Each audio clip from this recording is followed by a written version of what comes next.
Biology শব্দের প্রবর্তক হলেন ওপারিন, অ্যারিস্টটল, লিনিয়াস নাকি ল্যামার্ক? অ্যান্সার হবে ল্যামার্ক। যদি বলা হয় বায়োলজির জনককে, তাহলে হবে অ্যারিস্টটল। পরের প্রশ্ন, জীববিদ্যার যে শাখায় উদ্ভিদ সম্পর্কে পঠন পাঠন করা হয় তাকে কি বলা হবে?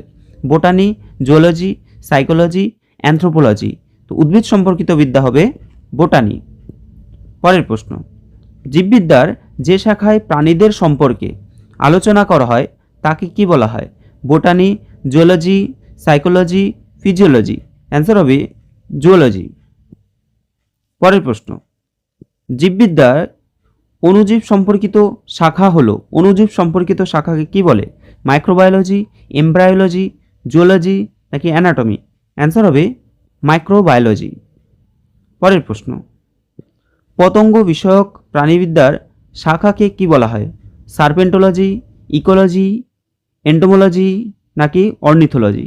তো পতঙ্গ বিষয়ক যদি বলা হয়, অ্যান্সার হয়ে যাবে এন্টোমোলজি। তোমরা কমেন্টে কমেন্ট করো অর্নিথোলজি, অর্নিথোলজি কি সংক্রান্ত বিদ্যাকে বলা হয়?